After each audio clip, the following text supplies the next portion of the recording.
Assalamualaikum students, I hope you are fine. Welcome to Psychology with Muqaddas and Psyche Seeker, and I hope you have joined both the communities. और Psyche Seeker का link आपको description में मिल जाएगा.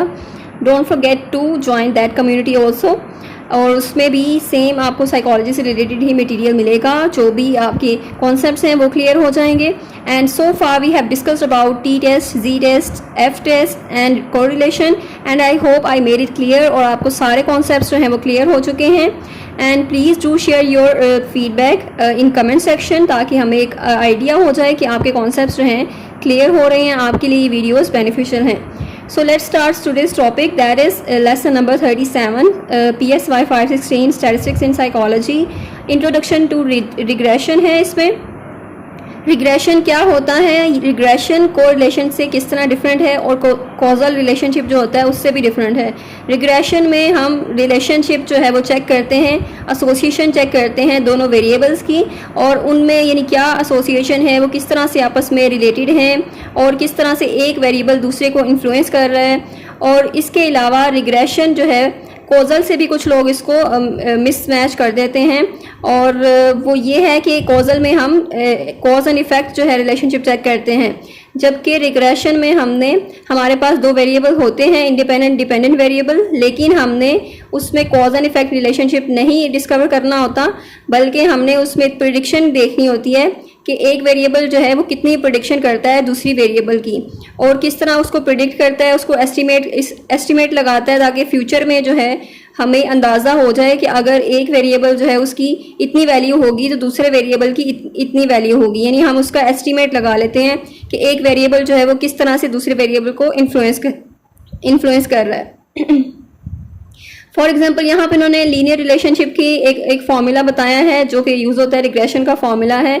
Two variables होते हैं हमारे पास regression में, X and Y. X always independent variable होता है, और जबकि वाई जो है हमारे पास डिपेंडेंट वेरिएबल होता है. अब वाई को उन्होंने यहाँ पे फॉर्मूला जो है इन्होंने बताया है, ए और बी होते हैं इसमें. ए प्लस बी एक्स भी कर सकते हैं आप, जिसमें ए और बी जो है फिक्स्ड कॉन्सोनेंट्स होते हैं, और जो आपके जो एक्स की वैल्यू होती है वो आपकी इंडिपेंडेंट वेरिएबल होती है. इट मीन्स कि वो चेंज होती है, वो वेरी करती है एक्स की वैल्यू जो है.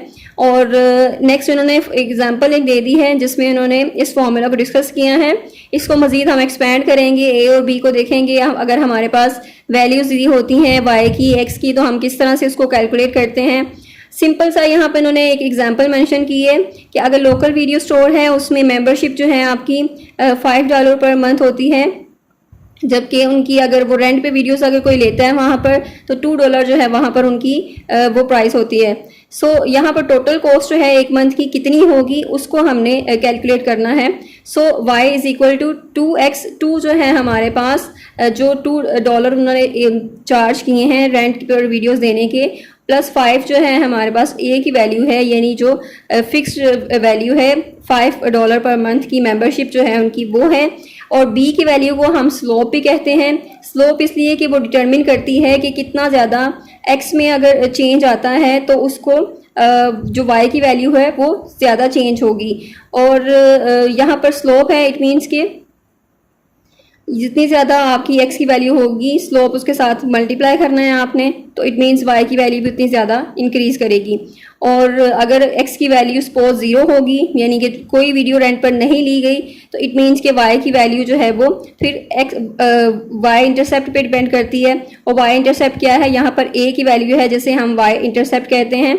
और इंटरसेप्ट इसलिए क्योंकि फिर वाई की जो वैल्यू है वो उस पर डिपेंड कर रही होगी, उसके इंटरसेप्ट पे डिपेंड कर रही होगी, एक्स पर नहीं होगी अगर एक्स हमारे पास 0 है. सो ये इन्होंने जस्ट फार्मूला मेंशन किया है और उसको एग्जांपल मेंशन किया है कि किस तरह से उसको जो है वो आप एक्सप्लेन कर सकते हैं. नेक्स्ट इसमें जो भी इन्होंने फार्मूला जो है वो मेंशन किया है, उसको आप रिग्रेशन को हम रिग्रेशन लाइन भी ये कहते हैं, स्ट्रेट लाइन कहते हैं. और रिग्रेशन लाइन में ये स्टैटिस्टिकल प्रोसीजर होता है जिसमें हमने एक लाइन ड्रॉ करनी होती है, और वो लाइन ड्रॉ करनी जो बेस्ट फिट लाइन होती है वो हम ड्रॉ करते हैं. और बेस्ट फिट किसे कहते हैं, यानी ऐसी लाइन जो कि उसको बता रही हो, हमें एक प्रॉपर एस्टिमेट दे रही हो कि अगर x की वैल्यू इतनी ज़्यादा इंक्रीज़ होगी तो y की वैल्यू भी उसी तरह इंक्रीज़ होगी और दोनों एक ही डायरेक्शन में जा रही होंगी। तो इसीलिए हम ये बेस्ट फिट लाइन ड्रॉ करते हैं एस्टिमेट लगाने के लिए, और ये इसी रिग्रेशन लाइन कहते हैं, स्ट्रेट लाइन होती है। जैसे कि हम कोरिलेशन में एक स्ट्रेट लाइन जो लीनियर रिलेशनशिप में हम देखते हैं, सेम वैसी ही लाइन है।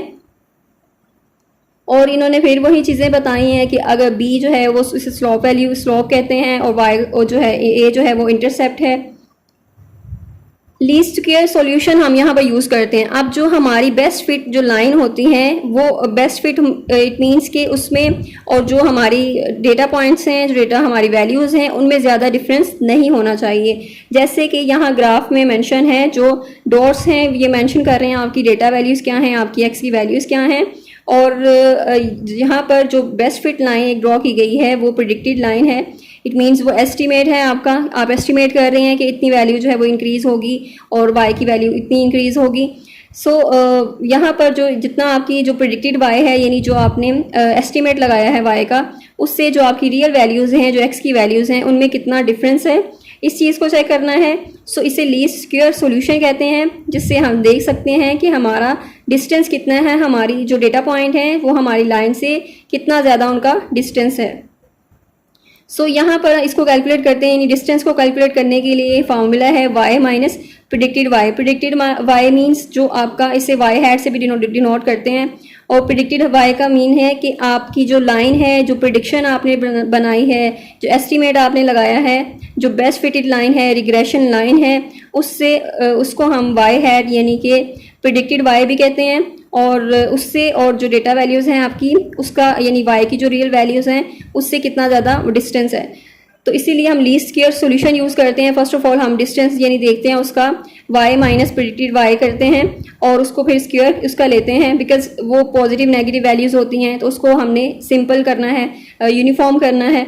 सो उसमें जो टोटल एरर होती है वो हम काउंट करते हैं। फिर जितनी ज़्यादा इनमें एरर होगी, यानी जितना ज़्यादा ये स्क्वायर एरर जो है वो ज़्यादा होगी, लार्ज वैल्यू आएगी हमारे पास, तो इट मीन्स कि उसमें डिस्टेंस ज़्यादा है और उसको हम बेस्ट फिटेड फिर नहीं कंसीडर करते। सो उसके लिए बेस्ट फिटेड लाइन के लिए ये बहुत ज़रूरी है कि आपकी जो टोटल स्क्वायर एरर है वो कम होनी चाहिए। सो यहाँ पर बता दें कि स्मॉलेस्ट टोटल स्क्वायर जो है वो बेस्ट फिट लाइन को डिफाइन करती है। जितना ज़्यादा आपका टोटल स्क्वायर जो है वो स्मॉल एरर मतलब स्मॉल होगा या एरर स्मॉल होगी, उतने ही ज़्यादा आपकी लाइन जो है बेस्ट फिट है। जितना ज़्यादा फासला आपके रियल डेटा पॉइंट से कम होगा, उतनी ही ज़्यादा ये आपकी जो आपकी बेस्ट फिट लाइन है उतने ही ज़्यादा वो एक्यूरेट होगी। सो यानी आपकी प्रिडिक्शन जो है, एस्टिमेशन जो है, जो आप एस्टिमेट लगा रहे हैं वो उतना ही ज़्यादा एक्यूरेट होगा, रिलायबल रिजल्ट्स होंगे आपके। सो यहाँ पर नेक्स्ट जो है इनका जो फार्मूला है उसको एक्सपेंड करते हैं, और लीस्ट स्क्वायर्ड एरर हम इसीलिए यूज़ करते हैं। नेक्स्ट है y प्रिडिक्टेड, यानी जो y की प्रिडिक्शन है जो हमने देनी है उसका फार्मूला है a प्लस बी एक्स भी आप कह सकते हैं। और इसमें जब आप वैल्यूज़ देखते हैं कि b जो है वो हम किस तरह से फाइंड आउट करते हैं, a की वैल्यू हम किस तरह से फाइंड आउट करते हैं। सो यहाँ पर उन्होंने b जो है उसकी वैल्यू फाइंड आउट करने के लिए हमें सिंपल जो है SP ओवर SSX, यानी SP जो है सम ऑफ प्रोडक्ट्स जो हमने पहले भी निकाला था, over the sum of squares जो हैं वो x का जो स्कोर्स होंगे हमारे पास, उनका सम ऑफ स्क्वायर हमने फाइंड आउट करना है। यहाँ पे इसका ऑल्टरनेटिव फार्मूला भी है हमारे पास, जिसमें r जो है यानी कोरिलेशन है, और SY मीन्स जो आपका स्टैंडर्ड डेविएशन है y स्कोर का, और XX मीन जो आपके स्टैंडर्ड डेविएशन है x स्कोर का। आप b जो है वो इन दोनों में से यूज़ कर सकते हैं, या फिर फर्स्ट फार्मूला आप यूज़ कर सकते हैं, या फिर सेकंड फार्मूला यूज़ कर सकते हैं b की वैल्यू फाइंड आउट करने के लिए। देन हमारे पास a की वैल्यू है, a की वैल्यू में हम माइनस मीन जो है वो y का उसको माइनस करेंगे, b मीन x यानी कि x के मीन से माइनस करेंगे उसको। देन हमारे पास a और b की वैल्यूज़ जो है वो आ जाएंगी, उसको हम अपने फार्मूला में उसको पुट ऑन करेंगे, देन उसको कैलकुलेट करेंगे, उसको कंप्यूट करेंगे, एंड देन हमारे पास उसका रिजल्ट आएगा, एक प्रिडिक्शन आ जाएगी। यहाँ पर जो टेबल है इसमें मेंशन है सारी चीज़ें, इसको आप कर सकते हैं खुद भी, मैनुअल जो है वो मैनुअली इसको सॉल्व करके चेक करें। x की वैल्यूज़ दी गई हैं, y की वैल्यूज़ दी गई हैं, देन x जो है वो माइनस मीन x और y माइनस मीन x, और इस तरह उसके जो है वो वेरिएंस निकाला किया है, उसको जो स्टैंडर्ड एरर है या सम ऑफ प्रोडक्ट्स जो हैं उसकी वैल्यूज़ हैं, और स्टैंडर्ड डेविएशन की वैल्यूज़ हैं। तो इस तरह से आपने ये सारी वैल्यूज़ को फाइंड आउट करना है। एंड देन नेक्स्ट है हमारा, जब हम b की वैल्यू फाइंड आउट कर लेंगे, a की वैल्यू को फाइंड आउट कर लेंगे, हमारी रिजल्टिंग जो इक्वेशन है इस तरह से होगी, predicted y is equal to x plus 4। अब यहाँ पर जनरल जो है हमारे पास x की वैल्यू आ गई। अब जितना ही ज़्यादा y की प्रेडिक्टेड की वैल्यू है हमारे पास, अब जितनी ज़्यादा x की वैल्यू होगी, x की वैल्यू में चेंज आएगा, उतनी ही ज़्यादा आपके पास जो है वो y प्रेडिक्टेड की वैल्यू होगी। जितना x में चेंज आएगा, y की जो प्रेडिक्शन है यानी एस्टिमेशन है उतनी ही ज़्यादा होगी।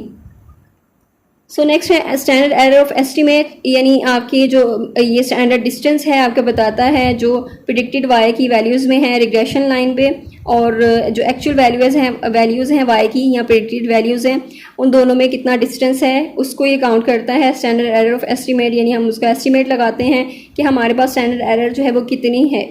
तो ये एक बेसिकली स्टैंडर्ड एविएशन ही है, और इसमें हम स्टैंडर्ड एविएशन भी हमारे पास होते हैं फार्मूला, जैसे कि हम पीछे भी पढ़ चुके हैं जो फार्मूला हमारे पास होता है। इसमें हम एसएस रेजिडुअल जो है उसको भी काउंट करते हैं। रेजिडुअल जो होता है वो आपका एरर है, यानी आपकी जो प्रेडिक्टेड वाई है उसमें और आपका जो रियल वाई है उसकी वैल्यूज़ में कितना ज़्यादा डिस्टेंस है, डिफरेंस कितना ज़्यादा है, तो उसको हम एसएस रेजिडुअल कहते हैं।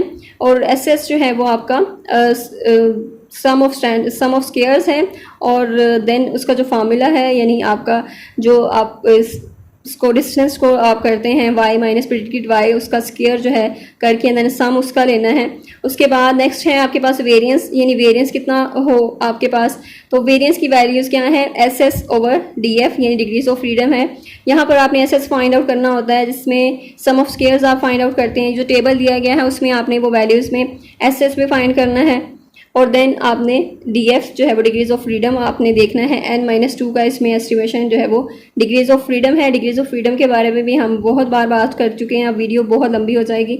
सो नेक्स्ट है स्टैंडर्ड एरर ऑफ एस्टिमेट, क्या होता है इसको आप जो सिंपल हमारा फार्मूला जो हम स्टैंडर्ड एरर जो है वो शुरू से कर रहे हैं उसमें ये एस एस रेजिजुअल आ जाएगा और डी एफ आएगा over the D F and under root उसका लेना है हमने, तो हमारे पास जो स्टैंडर्ड एरर है एस्टिमेट वो हमारे पास वैल्यू आ जाएगी।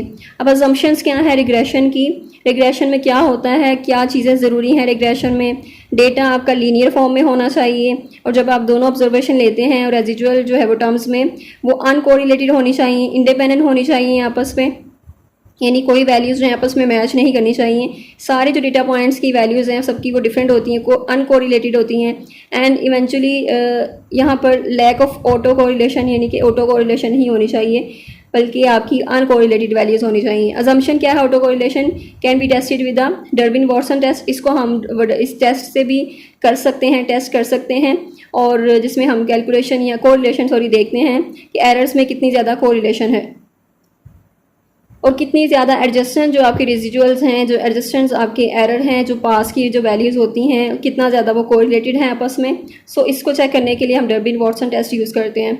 अब नेक्स्ट है हर लेवल पे प्रिडिक्टेड जो एक वेरिएबल होता है, प्रिडिक्टर होता है, उसका हमने वेरिएंस चेक करना है। रेजिजुअल जो आपने फाइंड आउट किया है, जो एरर फाइंड आउट किया है उससे कितना ज़्यादा डिस्टेंस है उसका। एंड नेक्स्ट है आपके पास नॉर्मल डिस्ट्रीब्यूटेड एरर्स होने चाहिए, यानी कि जो एरर्स आप देखते हैं उसमें डिस्टेंस जो होता है आपका, यानी जो प्रिडिक्टेड वाई है और जो वाई की जो रियल वैल्यूज़ हैं इन दोनों में जो डिस्टेंस होता है, यानी जो एरर है हम फाइंड आउट करते हैं वो नॉर्मली डिस्ट्रीब्यूटेड होना चाहिए।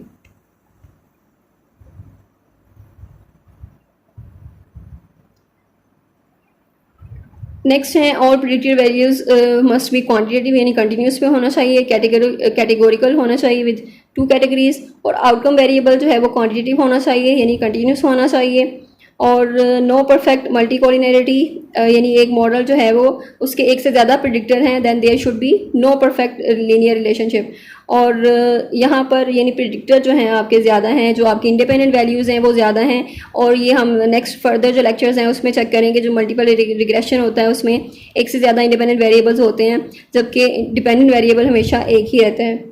और नेक्स्ट है इसमें हम SPSS में दूसरी चीज़ें भी कंप्यूट कर सकते हैं उसके साथ, जैसे वेरिएंस इन्फ्लेशन फैक्टर है, यानी कितना ज़्यादा उसमें वेरिएंस है, कितना ज़्यादा वेरिएंस आ रहा है हर वैल्यू में, और जो प्रेडिक्टेड वैल्यू है या फिर जो आपकी रियल वैल्यू है उनमें कितना ज़्यादा वेरिएंस है। एंड नेक्स्ट है कुछ गाइडलाइंस हैं इंटरप्रेटिंग द VIF, इंक्लूड उसमें आपकी लार्जेस्ट जो VIF है उसका ग्रेटर देन उसकी वैल्यू जो है वो कितनी होनी चाहिए, जो कि बहुत ज़्यादा मतलब सीरियस प्रॉब्लम है अगर वो उतनी ज़्यादा वैल्यू हो तो, और जितना ज़्यादा उसमें वेरिएंस होगा उसका उतना ही ज़्यादा फिर हमारे पास यानी वो प्रॉब्लम होगी, और जितना कम वेरिएंस या जितना एरर कम होगा उतनी ही ज़्यादा हमारी वो लाइन जो है बेस्ट फिटेड होगी और एक्यूरेट रिजल्ट हमें प्रोवाइड करेगी। सो टॉलरेंस लेवल भी आपका बिलो द 0.2 वो इंडिकेट करता है कि वहाँ पर प्रॉब्लम है कोई। सो यहाँ पर इतना ही था अभी रिग्रेशन के बारे में। नेक्स्ट चैप्टर में हम मज़ीद देखेंगे जिसमें लीनियर रिग्रेशन है और मल्टीपल रिग्रेशन है, उसमें डिफरेंस क्या होता है और उसको हम SPSS में किस तरह से कैलकुलेट करते हैं। So till now I hope I made it clear, और आपको सारी चीज़ें क्लियर होगी, आपके कॉन्सेप्ट्स क्लियर हो गए होंगे। अगर कोई कन्फ्यूजन है तो आप कमेंट सेक्शन में पूछ सकते हैं, अगर कन्फ्यूजन नहीं है तब भी आप कमेंट सेक्शन में बता सकते हैं कि आपका कॉन्सेप्ट क्लियर हो चुका है। थैंक यू सो मच, अपना ख्याल रखें, दुआओं में याद रखें, अल्लाह हाफिज़।